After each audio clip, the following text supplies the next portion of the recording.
Hello, everybody, and welcome to PolitiFest 2020. I'm Megan Wood, the engagement editor at Voice of San Diego. Hopefully you were able to join one of our 5 o'clock sessions. We have a really good debate coming up, but first, I just want to give you guys some notes about Voice of San Diego and what you could expect. So we're a nonprofit investigative news organization committing to holding public officials accountable and giving you, the public, the tools you need to be advocates for the public good. As a nonprofit, we depend on members and donors like you to make our work possible. So thank you for your support. I want to recognize our sponsors as well, the Google News Initiative for supporting the creation of this virtual event, the College of Arts and Sciences at USD for underwriting all student tickets, the San Diego Foundation for supporting our community conversations, and also thank you to Cox Communications, SDG&E, the Atlantis Group, the City of San Diego Retired Employees Association, City Heights Community Development Corporation, the San Diego County Democratic Party, and Business for Good. PolitiFest runs through noon on Saturday, so make sure to check out some other events that are happening. You can find everything at politifest.org. We have several sessions that are free, and some are in Spanish as well. Let's see, if you have questions for our panels, you should see a chat box down below this video. You can log in with your Gmail account, or you might already be logged in with YouTube. All right, you can also tweet along with the session and share your experience with the hashtag PolitiFest2020. All right, so I'm going to turn it over to our moderator, MacKenzie Elmer. Thank you, Meg. Welcome, everyone. Thanks for being here. And this is a reminder to now turn your Padres game on mute, as we have some important to discuss here with our candidates, who I'd like to introduce now. They're both Democratic women from the San Diego region. We have Georgette Gómez, San Diego City Council President, and Sara Jacobs, Chair of San Diego for Every Child. So it feels like we're all living in a kind of national collective trauma right now, be it over an unbridled pandemic, coming to terms with racial injustice, planning for catastrophic climate change. What these issues have in common is they touch the lives of every San Diegan as well, perhaps especially in this district. This is a battle for a seat in the U.S. House of Representatives held for 20 years by Susan Davis. That's an entire generation of decision-making. The district spans Mission Hills, North Park, and Normal Heights, and then east to El Cajon before dipping into the South Bay, almost to the U.S.-Mexico border. In a decade, the district has flipped from majority white to majority non-white. Its residents are mostly making less than the average San Diegan income, and about half are renters and less than half hold a bachelor's degree or higher. Just a few housekeeping items before we begin. There will be times candidates will have to interject to allow each candidate to respond, since we only have 55 minutes and less than that now. So I want to start off by having each of you introduce yourselves, and I'll give you about a minute to do so. And Sara, why don't we start with you? Perfect. Well, thank you, MacKenzie and Voice of San Diego. It's great to be here, and I'm looking forward to this hour of talking policy. My name is Sara Jacobs. My pronouns are she, her, and I'm a third generation San Diegan, born and raised. When my great-grandparents first moved to San Diego, they lived in College area because it's one of the few places that Jewish families were allowed to live. And since then, San Diego has given my family a lot. I went to local public schools and I got a great education. I was so proud to serve my country at the State Department during the Obama administration and at UNICEF, and now serve as the founder and chair of San Diego for Every Child, which is a countywide initiative to end childhood poverty here in San Diego. I love San Diego, and I've dedicated my career to building a fairer and more equitable San Diego and world, and I would be honored to represent my home in Congress. Thank you, Georgette. Thank you, MacKenzie, and thank you to Voice of San Diego. My name is Georgette Gómez. I'm the current council president for the City of San Diego, and I have the great honor to represent District 9, which overlaps with part of the district of the Congressional 53rd District. I'm a first-generation San Diegan, daughter of immigrant parents. I've spent my entire life living in south of the 8. I've also have spent my entire life in fighting and addressing the major inequities that our communities have been facing, disparities from the housing crisis, economic justice, environmental justice, and the list can keep on going. And the reason that I decided to enter into doing political service is because of that, because my community deserves an elected that is going to be fighting for our community. And I spent my entire life in doing so as a community organizer, as a public advocate, and now as a council president for the city of San Diego, and I'm ready to represent my region in DC to ensure that the resources that are desperately needed to address these major crises that we're facing as a nation, as a region, come back to San Diego. I have an understanding of what those gaps are, and I'm ready to serve. Thank you, Georgette. And I wanted to follow up right away with you, Georgette, and ask you off the bat. So you've made some huge strides in local politics in just 4 years, and your first term on city council as well. So why leave now for Congress? Yeah, that's a good question. Thank you. So one of the first things that I did when I was elected was I introduced a resolution to oppose the border wall. I was happy that the city of San Diego had an official stance against it. We weren't going to. We were going to be silent, but because of my leadership, we are on the record and standing against a wall that is just creating more division between our binational partner, Mexico. I've been a strong advocate for a community that I currently represent, which is a refugee community. As soon as Donald Trump introduced a Muslim ban, I was there with the community and will continue to fight. I've been fighting for immigration reform my entire life as a daughter of immigrant parents. I think one of the things that we really need to advance immediately is comprehensive immigration reform, plus many other issues related to immigration, asylum seeking restoration, and just many other things related to our immigrant community. Housing, I've been focusing a lot on addressing our housing issues, our affordable housing. A lot of the issues that I've encountered basically are leading to needing more resources. That path is DC, making sure that the government in Washington, DC is stepping up and providing more resources to local agencies to really address the housing crisis. I've been a huge advocate in addressing the climate crisis. Yep, and, thank you. We'll get to climate change in just a minute. Sure, so hold will. that thought. All right, Sarah, for you ran for the 49th district in 2018, and that's a highly coastal district with a much different population, more affluent, more white. How do you plan to serve the 53rd differently if you were elected? Yeah, I believe that a representative's job is to listen and to go to communities and hear what they need, and then to do what I know that I'm good at, which is policy and getting legislation passed in Washington. And that's what I intend to do.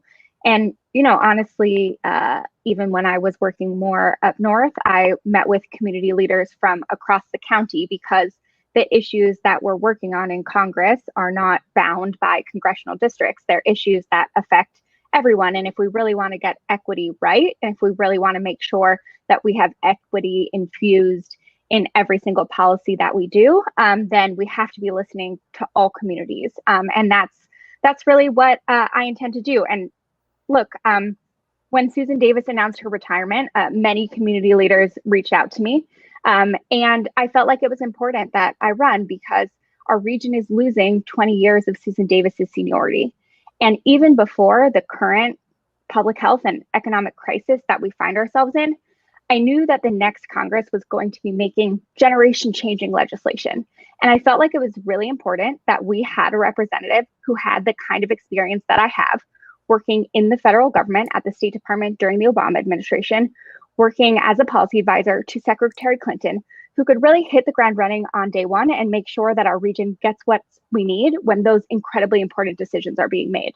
Great, thank you. And I'm glad you mentioned public health because my next question is about the pandemic. So why should we trust you to handle the pandemic better than your opponent? And Georgette, if you would please begin.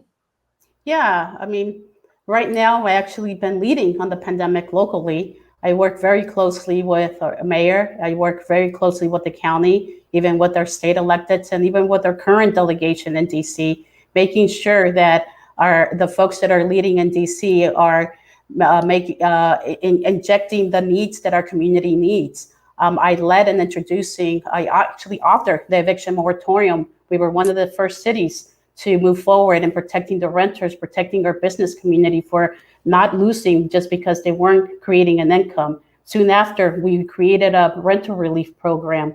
We also created a relief program to support our business community. So we've been leading locally, and I'm very proud of the work that we've been doing.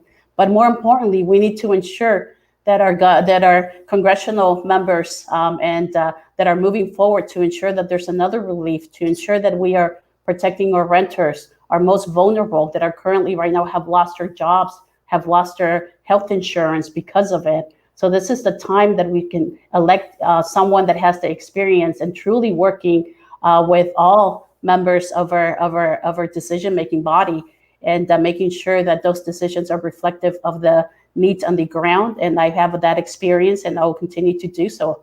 And Thank you. Thank you. Very hard to bring those resources. Great. Thank you very much. Sarah, you? Same question. Yeah, my background is actually in global public health and emergency response. I worked at UNICEF in their innovation unit, where I worked on emergency response, including to the typhoon in the Philippines, Typhoon Haiyan, and in how we could make better our vaccine distribution system so that it actually got to the kids who needed it most around the world. When I was a policy advisor for Hillary Clinton during the 2016 presidential campaign, part of my portfolio was global public health. I was her lead advisor on that. And that was when we were worried about the Zika epidemic, mostly in Florida and Puerto Rico. And we immediately were working on responding to that. And I was also working directly with members of Congress to figure out what a legislative package would be needed in order to better prevent a pandemic and better be able to respond to a pandemic. And boy, do I wish that she had won and we had implemented that legislative package. We would not be in the situation that we're in now. And I think it's important because so many of these decisions are ones that you have to understand the issue to think 2 or 3 steps ahead. During this pandemic, as chair of San Diego for Every Child, as soon as we heard that it was likely that schools would be closing, we convened a series of community conversations, and we, in mid-March, set up the San Diego COVID-19 Children's Fund that has now worked with our partners to help mobilize over $55 million for childcare for essential workers, for the families and the childcare providers, and to make sure that we're talking about equitable distance learning and how we can make sure that the learning that kids are getting right now doesn't exacerbate the inequality that we already see in our education system. And we were working on that well before others had been talking about those issues. Great, thank you very much. And I'm going to start again with you, Sarah. Do you support universal health care? And if so, what kind? I do. I think healthcare is a human right, and we need to do everything we can to get to universal coverage. It's why I have been a consistent supporter of Medicare for All since 2017. I also believe that coverage is only one component of universal healthcare. We also need to talk about cost, whether it's the individual at the point of service or whether it's the government paying. We need to talk about quality, and we need to talk about access. And all of those things are important to getting us to the kind of high quality universal care that we know is going to be really important moving forward. Thank you. And Georgette, same question. Yes, 100%. I strongly support a universal health care. As someone that grew up humbly, I definitely have the experience of not having access to health care. And I saw my mother struggle making tough decisions. Should she take me to the emergency room or not? Because there was going to be a bill at the end of that visit, and the bill that she couldn't afford. So it is very critical. Even right now, as we're going through the pandemic, we have seen that we have a broken system. The millions of people that lost their jobs, they also lost their healthcare insurance. So we have a system that is not really reflective. It's a system that is only available for those that have the access and that have the wealth to be able to cover the expenses and also cover their insurance. So this is the time that we need to advance and prioritize the development of universal healthcare. And I'm going to continue fighting for it. I'm going to make sure that not only do we advance universal healthcare, but we also bring the necessary infrastructure in our communities, that some of our communities that are part of the 53rd don't have access to clinics or even hospitals. So that's very important. And also we need to talk about prevention of the need of going to the hospital. So access to healthy food should be part of this conversation as well. The next question is about racial inequality. So COVID is worse for people of color in this country. Your district is 33% Latino, for instance, and from our outlets reporting, we know Latinos are more likely than any other racial group to be impacted by the pandemic. And San Diegans have also joined in the outrage over police killings of Black Americans. So Georgette, wanted to start with you. If you get to Congress, what concrete steps would you take to address racial inequality? Well, thank you for that question. Someone that has dedicated her life and really addressing this particular issue, you got to recognize that racial disparities have been going on in this country since this country was created. We need to actually acknowledge that and really get to the root of the problem, which is we created a country that was not based on equality, that was based on abusing certain community members, like our African American community members, like our immigrant communities, such as folks that were coming from Latin America, from China. I mean, any country that you name, a lot of folks were coming here to really be utilized their work and not be compensated in such a way. We need to acknowledge that first as a country, and then what do we do? Right now, obviously, we are living through this racial reckoning in terms of because of one of the very deadly, the death of George Floyd, and it's very unfortunate. But we also have to acknowledge that the killing of George Floyd, there have been many others that have been killed under the hands of police. So we need to ensure that there's real, true police reform. Congress move Sorry, forward. The question Yes. was like, what concrete steps would you take? Right. Yes, and I'm going in there. So I was going to say, Congress moved forward with the adoption of George Floyd Justice and Police Act. And that's something that needs to get introduced in the Senate, and we need to make sure that it gets adopted and implemented. That would create the banning of chokeholds nationwide. That would also create hopefully a national database that when police officers are caught with bad conduct, they're not just moving to another state to get hired. We need a system that is actually capturing and really holding officers accountable and ensure that they're not moving to other countries, to other cities, to other regions to continue doing their abuse. We need to ensure that we're banning the military equipment from being given to our local police officers. That's something that is not needed. Those resources should be utilized for, apprenticeship programs or internship programs for our youth. We need to ensure that we are expanding on internship programs for our youth. That's one of the things that we desperately need. We've been going away from that, and our youth, they don't have resources in our communities. And then lastly, we need to ensure that we are investing in communities and communities that have not been invested from low-income, underserved communities that have older infrastructure issues, that have less infrastructure that is addressing the needs that they need from housing, from clean and active parks, and making sure that there's jobs that are accessible to the community members to ensure that they have access to a middle income job, which is very critical. Thank you. Thank you. Sarah, same question. What are some concrete steps you would take to address racial inequality if you got to Congress?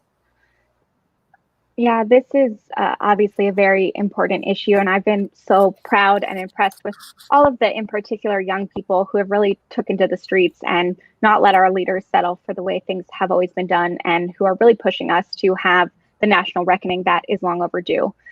We've had on our campaign a series of town halls where we elevated voices in the racial justice space that don't always get the kind of platform that I have. Including on the school to prison pipeline, on how you organize your own community. And I worked with leaders in San Diego's Black community to come up with a plan on how we can address racial justice and prioritize it at the federal level, recognizing that so many of these specific decisions on funding are at the local level. And that plan has 4 key components.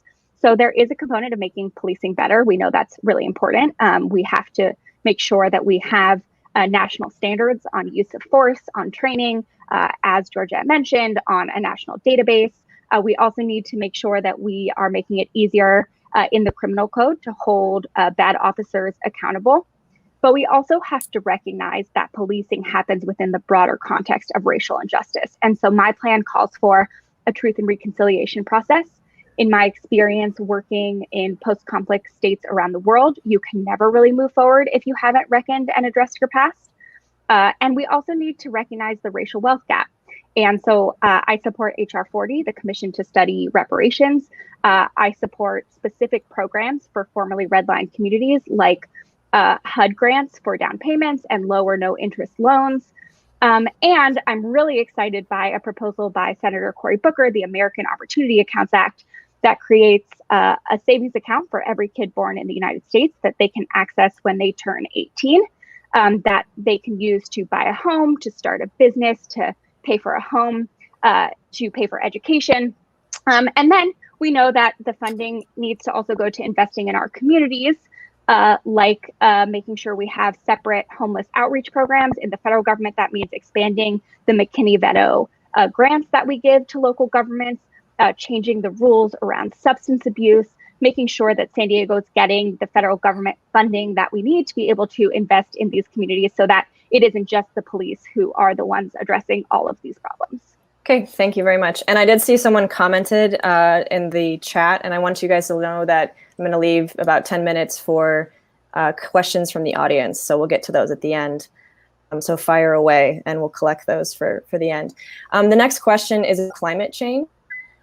Southern California is experiencing longer and more intense wildfire seasons linked to climate change. Sea levels, especially in San Diego, will be rising, while inland communities, which is much of your district, will experience more extreme and frequent heat waves. And actually, we have a video question that someone sent in, so we will have that hopefully pulled up here. Hello, I'm Misha from San Diego 350, and my question is, what does climate injustice mean to you, and what steps would you take to address it? Sarah, why don't you start? Sure, and thank you so much for the question. Look, we know that we're already experiencing the effects of climate change here in San Diego. I mean, look no farther than the fires. When I was growing up, fire season was October and maybe September, and now it's virtually all year round. So I support a Green New Deal. I think we need to get to an entirely clean energy economy by 2030, starting with the most polluting sources of energy first. And on the question of what climate injustice is, I think there are a few pieces of it. And the one that I want to focus on the most is response to the effects of climate change. So in working at UNICEF, I was working on humanitarian response on a typhoon in the Philippines, on landslides in eastern Uganda. And it's very clear that if you don't intentionally put equity at the heart of your emergency response, then it actually ends up exacerbating inequality, because the people who are able to get the assistance that they need are the ones who are already well connected. So you can get FEMA support for your home if you own your home. If you rent, it's much harder to get FEMA support.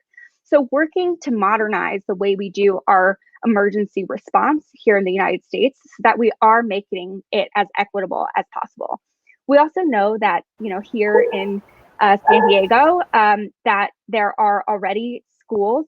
There are schools that have higher than average rates of lead in the school, in University Heights and in Linda Vista.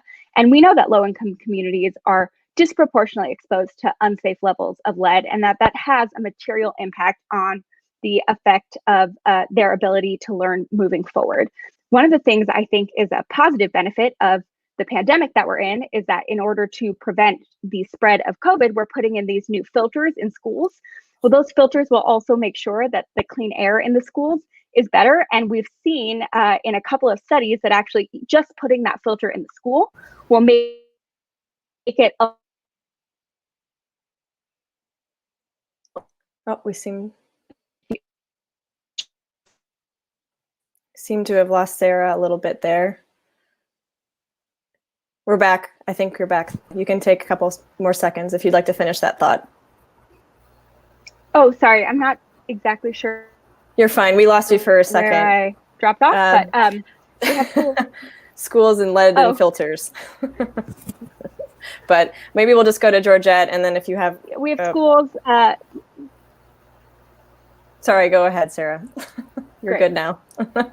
Yeah, we're putting in school filters in schools right now to prevent the spread of COVID. We've seen in multiple studies that just putting filters into schools so that the air quality is better has actually had a material impact on education outcomes. And so that is an unexpected benefit of this pandemic amidst all of the hardship that we're facing. Okay. Thank you. And Georgette, same question, climate injustice. What does it mean to Yeah. you? Yes, climate injustice, something that I've been working quite a bit because I was born in one of those communities in Barrio Logan, a classic example, low-income community, a minority community, a community that was made up by mostly Latinos, working class.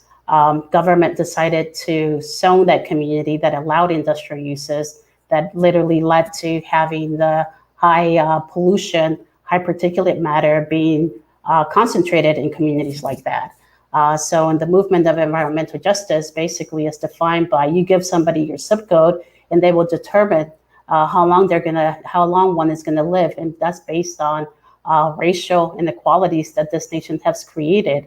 Going back to the original question in terms of addressing racial inequalities, we also need to talk about climate injustice. A lot of the brown and black communities and historically throughout this nation, you have high polluters from refineries to ports, goods movement, to other heavy industrial uses that have been polluting the air, the land, the homes that have been built because there's antiquated housing and dilapidated housing that still has lead beyond schools as well. And then you also have desert food communities.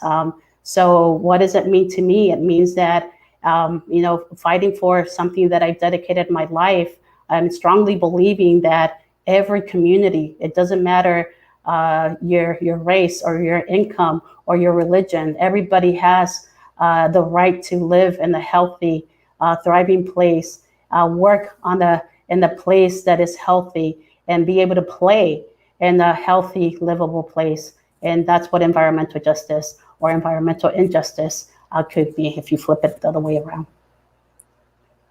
Thank you. I do have a follow-up, Georgette, actually. Back in February during a primary debate, I think it was hosted by San Diego 350 on climate change issues, you were asked, yes or no, do you accept money from fossil fuel companies? And you had said no at that point. Mm-hmm. But 3 months earlier, your campaign did take $5,400 from a private oil and gas exploration company. Mm-hmm. And I just wanted to know if you had a response to that. I know it's a small portion of the 1.2 million you've raised, but. Yes. And at times money comes in that I don't seek and we return it back. I know that we've already actually before, even on our own willingly, we have returned some of that money. Sometimes people send money wanting to support me. And as soon as we know who they're tied to, we do return that money. So this is not something that I'm seeking or I'm making a personal ask. I have committed to take no fossil fuel, and I will continue to commit in taking no fossil fuel. So that money came in just because the person sent it in. But like I said, as soon as we found out, we have turned a couple of checks over because we saw who they're associated to. How do we verify that? We can show you. We can make sure that, happy to. No, we're happy to show you. Okay. I know that it's been a couple of checks that we've returned because of their association. Interesting. And just on the topic of money, what should be the role of corporate money in elections, in your opinion? And we'll start with Sara on that. Yeah, I mean, look, I think it's clear that our campaign finance system is very broken. I support a constitutional amendment to overturn Citizens United. Our campaign does not accept any corporate PAC money. We also signed the No Fossil Fuel Money Pledge in the primary. We also don't take contributions from various executives from different industries. And I think that's really important. I also think it needs to go beyond just the idea of corporate PAC money. To lobbyists. I don't think federal lobbyists should be allowed to contribute or bundle contributions to any congressional campaign.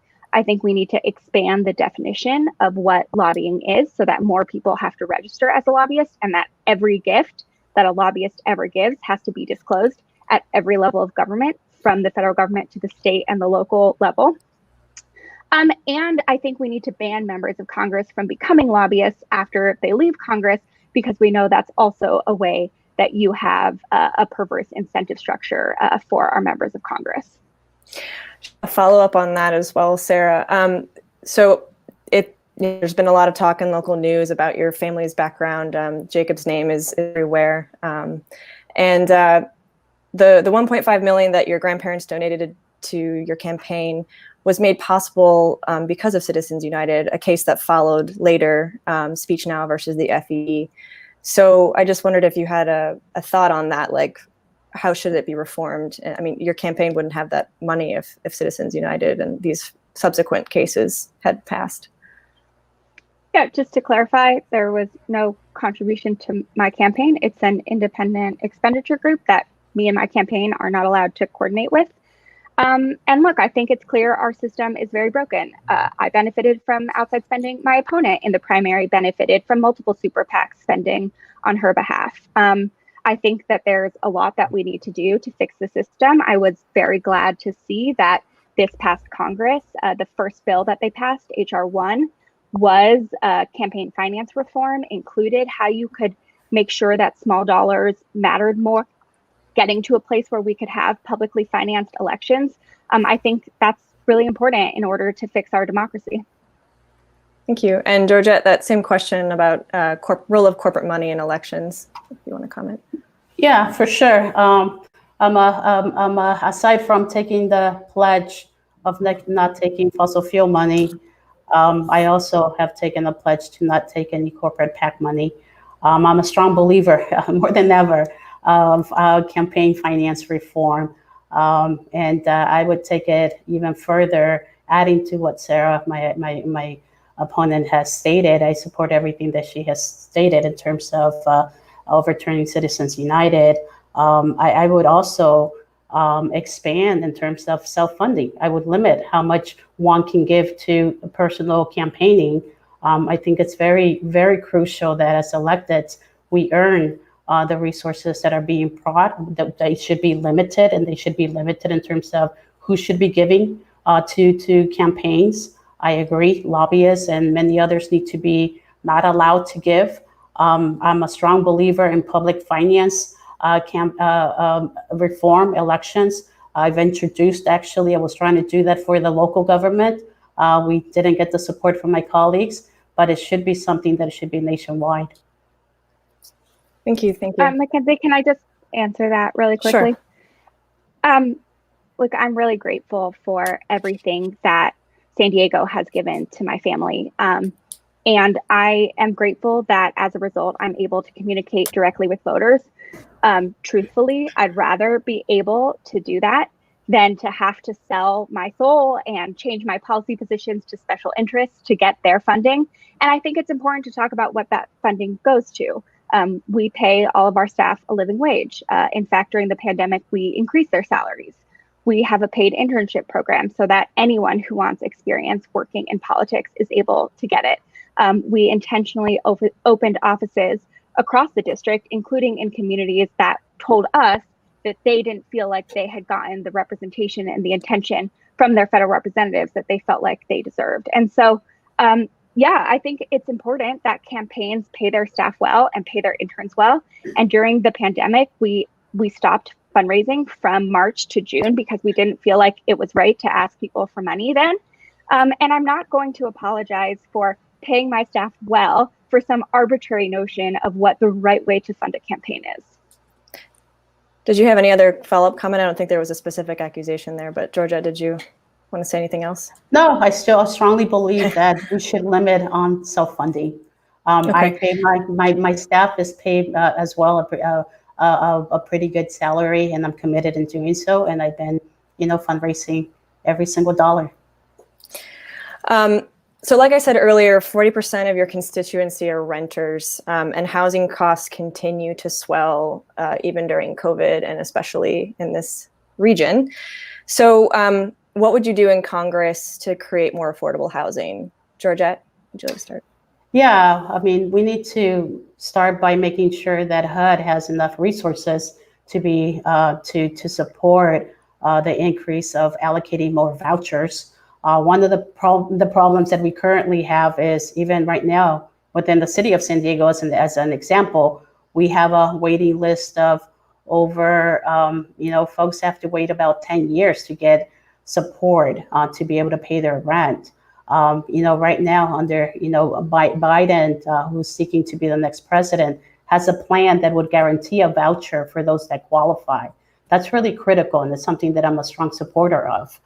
We should be doing that. But also, more importantly, one of the things that is a problematic with HUD in terms of reallocating those resources, it's not reflective of the population. So California, the need has increased, but we're not getting our fair share. So we need to ensure that we're updating that formula to ensure that we're getting the resources needed to ensure that we're supporting folks that are struggling to pay their rent. And then at the end of the day, one of the biggest things that government has is land. We need to ensure that that land is coupled with private developers to ensure that we're building affordable housing that will be accessible to community members. And then in terms of home ownership, we've been getting away from folks being able to buy homes. That is the way that you grow some income, and that's been not accessible to our community members. We need to ensure that our first-time homebuyer programs are targeted to medium-income community members, lowering the taxes that accept the ability to access the first-time homeowners. And then the other piece is our VA, our veterans that are coming back and having to live in the streets because there's not enough housing with the wraparound supporting needs. We need to ensure that we're investing in VA services, that we're investing in housing that is accessible to them, and that the services that they need to restore, to be able to be reintroduced to society are also fully funded and restored. Okay, thank you. And Sarah, same question? Yeah, you'll be unsurprised to know, MacKenzie, that the cost of housing is the #1 issue I hear from people across the district. We were in a crisis even before the economic crisis that we're in, and it's only gotten worse, which is why I worked with community members to put out a housing policy on how we can make sure we're using stimulus for the current economic crisis to address our housing crisis. And it has 3 key pillars for it.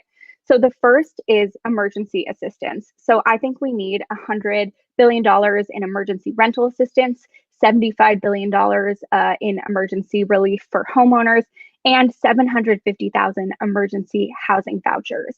Then we need to make the housing safety net more robust.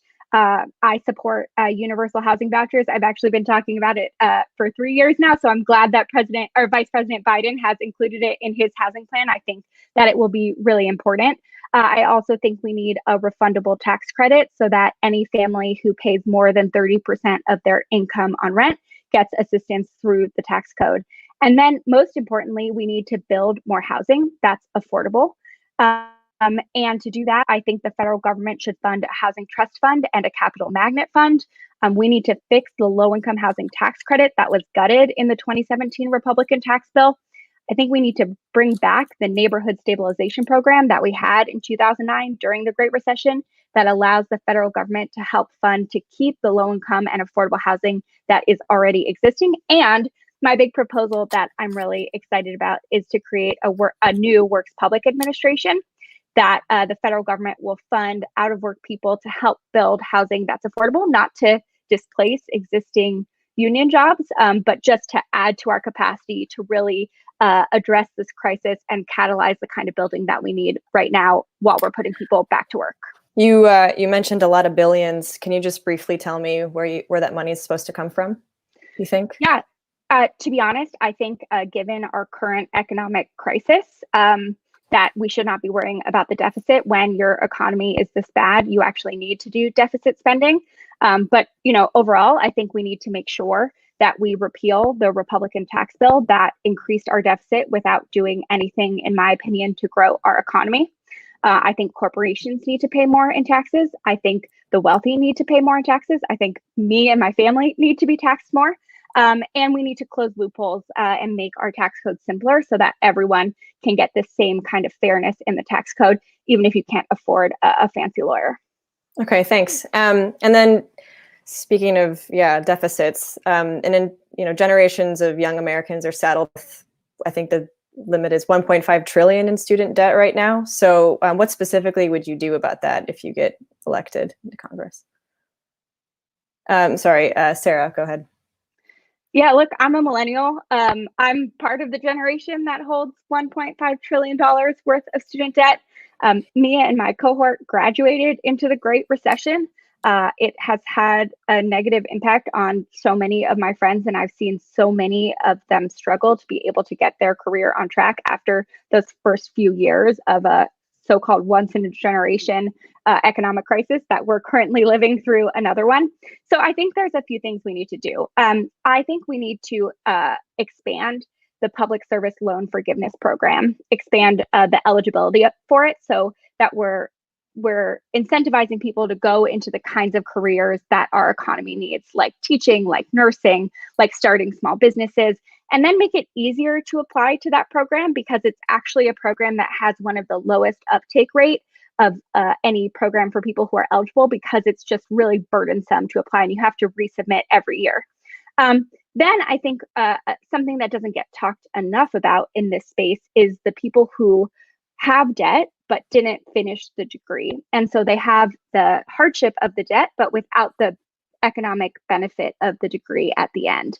And for them, I think we need really targeted programs to cancel that debt and to help incentivize them to finish their degrees and to crack down on the for-profit colleges that really prey on these vulnerable communities and get them to take out these big loans, knowing that they're not going to get degrees that are going to help them earn more at the end. Thank you. Thank you. Georgette, same question. Sorry, I was unmuting myself. Yes, well, I would start by, really emphasizing the reversing Trump's tax cuts. I think his efforts really have benefited the rich and the corporations that continue to be benefiting for multiple years. So we know for a fact that, the trickle-down economy doesn't work, it's never worked, it will never work. The idea to give cuts to the wealthy, the idea is that they're supposed to be sharing those resources to what their workers, and that's not really happening. We have more people needing more support to pay their rent. We have more need of folks having assistance for food and for other social services. This country continues to just benefit the wealthy. So starting with the repealing of Trump tax cut is one that would deliver about $1.9 trillion within over 10 years. That's pretty significant. Are you suggesting that money go to student debt or what? Most definitely. I mean, I think that would be one of the things. I'm a strong supporter of canceling student debt. We should target low and medium income if we don't have enough resources. That's a good place to start. We need to work on, making 2-year colleges free. I know that we've been moving in that direction. We need to continue pushing forward. We need to start investing in apprenticeship programs because not everybody wants a path for college. Apprenticeship programs as entry to middle income jobs are pretty well paid. And then the other piece, aside from the wealth tax, we do spend a lot of money in our military, pretty significant every year. We need to rethink that. We need to prioritize the needs of people in our country. And the needs of people are access to better jobs, access to healthcare, access to education, access to being able to keep a roof over their heads. We need to start reshaping our nation that is more accountable to the people. Thanks. And I want to make sure we have some time for questions from listeners. So one comes from Sage Olson. Given that both candidates, most likely you agree on a lot of legislation you want to push through since you're from the same party, what legislation differentiates you the most? Or what policy ideas do you think differentiate you from your opponent the most? And we'll start with Georgette. Oh, I would say the biggest. There's two major differences between me and my opponent. One is the lived experience. Have lived my entire life in the South Bay and fighting for my community comes because of my own personal experience growing up with parents that immigrated here. They were undocumented. They worked multiple jobs that pay them minimum wage, at times even below a minimum wage. We struggled significantly economically. There was a point in my life that we had to move with a family to be able to keep a roof over our heads. My home for a family of 5 was our living room. And I'm sharing this and becoming very intimate with the public because this is the reality that our communities are continuing to live under. We haven't reformed our immigration reform. We haven't addressed the income inequalities in this nation. This is why we have a huge cost in being able to keep a roof over people's heads. This is the reality that people have lived, and I've lived those realities. And that's why I've dedicated my life in trying to tackle these major issues in any form that I've been able to crack through as a community organizer, as a public advocate, and now as a council member. And that's what I want to do when I get to Congress. Not aside from having a lived experience, I also have experience as an elected. And I think that's very significant. Being able to move and create policy is very important. And I have had the experience in getting big issues that are normally not talked about in our city, from addressing the housing affordability. I've introduced policies that have been adopted and supported by Republicans that are really significant. So that experience is very critical, and experience that I will bring to DC. And Sarah, same question. Yeah, my biggest priority when I get to Congress is making sure that federal recovery dollars gets to those who need it most. And that as we're doing that stimulus, which I think the next Congress will be left to, since we saw that Speaker Pelosi and Treasury Secretary Mnuchin today said that they were unable to reach an agreement on another package, that we are infusing our other priorities into that, making sure we're addressing climate change through the stimulus package, that we're addressing our housing crisis through the stimulus package, which is why I've worked with community members to put out plans so that when I get there, I immediately know what I'm going to be pushing for and what I'm going to be doing in those stimulus packages. We need to make sure that our small businesses are getting the assistance that they need.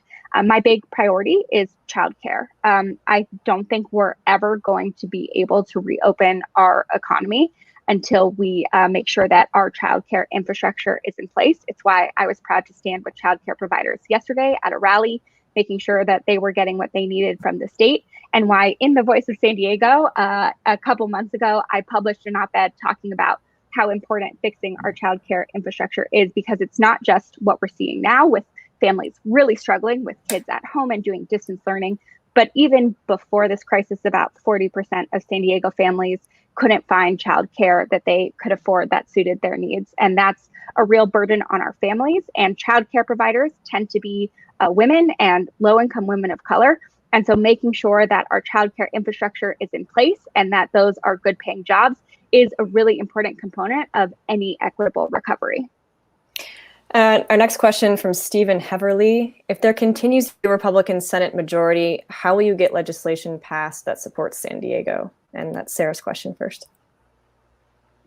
Yeah, my entire career has been about building coalitions to get things done. And I know that the only way to get anything done, but especially in a Washington as broken as ours, is to be able to build coalitions with people that you disagree with. I think there are some issues that we can never compromise on. My youngest sibling is trans. My middle sibling is gender nonconforming. We're seeing the gutting of reproductive health care rights. There are some things we just have to stand firm on. But there are other areas where I think that there's a legitimate path to bipartisan compromise, areas like infrastructure, areas like making sure assistance is getting to our small businesses, like childcare. There's actually a number of bipartisan bills in the Senate and the House on early childhood and childcare that I am very excited to be working on. And I think, our whole campaign has been about building this coalition from the very beginning of the primary. I'm proud to be endorsed by Morgan Murtaugh, the former Republican candidate in this race, and by Josie Caballero, the former Rose Caucus candidate in this race. And I think that's a testament to the kind of campaign we're running, where everybody knows that even when we disagree, I will always listen to you and I will always respect you. And part of being a new generation of leadership is going to Washington and finding ways to work across the aisle to actually get things done for San Diego families. Thank you.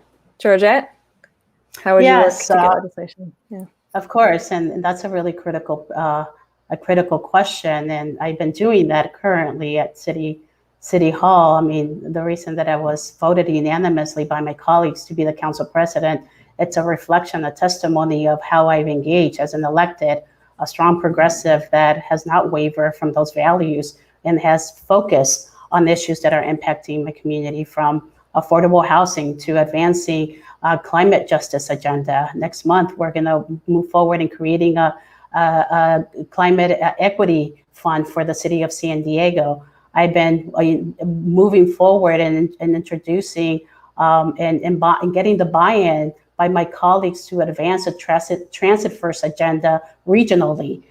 Something that has taken quite a while, but we are now in the good place where there's value from our local electeds and bought in to really start talking about what that would look like in our region. We are seeing it in Sandag. We're in the premise of discussing and adopting the 5 big bold moves that will transform our region significantly. And that's the type of leadership that I'm going to bring to Congress. I'm going to reach across the aisles and to ensure that the folks that think differently understand why the perspective that I'm bringing to DC is critical, because a lot of community members are depending on those resources to come back home to address the housing crisis, to address the climate crisis, to address immigration reform. And we need to make sure that we build coalitions in DC and do the education and the buy-in, but more importantly, do it not only just with electeds, with community members. As a current elected, I've been working very closely with the community on everything that I do to ensure that their views are being driven in the policies that we're moving forward. And that's what we need to do. We need a strong inside and outside strategy to ensure that we are uplifting the critical issues that our nation is seeing. And as an organizer, that is my strength. And that's why I've been very successful currently as an elected as well. John Brady wants to know if people should be able to apply for HUD vouchers for home ownership. You mentioned housing, Georgette. So yes, most definitely. I think it's an ability to truly be able to have access to home ownership. But we need to right now ensure that we are addressing our waiting list, which is pretty significant. To have over 50,000 families on their waiting list is not a good thing. That means if they're not having the assistance just to be able to rent, then they're having to lose their homes, and they're either living in situations that are not healthy or in the streets that's also not healthy. So we need to address currently the backlog that we currently have, and then also expand it to home ownership opportunities for sure. Sarah, do you have a different opinion or? I think that we need to incentivize home ownership. We know it's one of the best ways to create and preserve middle class wealth, and that historically it has not been equitably shared. My grandfather served in the Navy. He was able to go to college on the GI Bill. He was able to get VA loans to buy a home. That was not something that African-American families were able to do. And so I think we need to make sure that as we are doing these programs, whether it's more FHA-backed loans, whether it's HUD vouchers specifically, that we're doing it in an equitable way. One thing I'm really interested in exploring is how we can do rent-to-own programs, especially for our community members who, because of their faith tradition, don't believe that they can get mortgages out. I think that will be really important as we're looking at expanding equity. So I think HUD vouchers for home ownership is definitely something we should consider, especially for formerly redlined communities. But we also know that these tend to be where we exacerbate the racial wealth gap. And so we need to make sure that it's done in an equitable way and not a predatory way, as we saw from the 2009 financial crisis. I'm going to keep you a couple more minutes if you're okay with that, since we started a little late. I have one more question, and you mentioned the military, Sarah. The military budget, the defense budget's very large, as you know, and this is a big military town, San Diego, and your district covers some of that. Do you think the defense budget should be reduced to pay for some of the many programs you've talked about earlier? And if so, how much? Sarah, you want to take that? Sure. I think it's clear that under this administration, our defense budget has ballooned. And I think it's as important to think about how much we're spending as what we're spending it on. So even as the Trump administration has increased the defense budget by $900 billion, before the current economic crisis that we were in, there were 39,000 members of military families who had to visit the food bank every single month, which means that our defense budget was not going to the people fighting. We're not going to our workers. And that is a really important because of force readiness. And if we don't have force readiness, none of these other things matter to us. We also know that the defense budget is being spent on things that are frankly useless for us now. We don't need more fighter jets. We need to be investing in things like artificial intelligence, cyber technology. And so, yes, I think we definitely need to rebalance our foreign policy so that it's not being run out of the Pentagon. We need to make sure we're rebuilding the State Department and USAID after the gutting from the Trump administration. And that will involve reducing the defense budget. I think an important thing that we don't always talk about here is that a lot of the expenses for the forever wars are not in the official defense budget. They're in a separate account that oversees contingency operations. I think we need to end the forever wars. And as we do that, we need to draw down those OCO funds. And we need to make sure, because the most important thing we can do for our national security is invest in our competitiveness here at home. Okay, Georgette, your response? Yeah, I mean, I talked about it earlier in terms of closing the gap in our debt. I think definitely reviewing the budget for our military is really critical. Right now, we are expending a significant amount of money, over $700 billion on the defense expenditure. That needs to be reevaluated. But also, let's talk about military. I mean, we have military spouses. We don't have enough housing to house our military here in our region. We have a shortage. That is impacting the non-military housing that folks are having to have access, impacting housing accessibility for the rest of non-military residents in San Diego. So we need to ensure that if this budget doesn't get cut, then we need to prioritize what the needs are to the military families, such as housing, healthcare, being able to support spouses as well, and being able to support programs that are transitioning people out of the military into civilian life, which is very critical. We also need to ensure that our VA, our veterans that are coming back, that there's the necessary resources available for them to be supported from rapid response services to ensure that the VA healthcare system is fully funded, that we stop the privatization of it, which is currently occurring, and much more. Okay.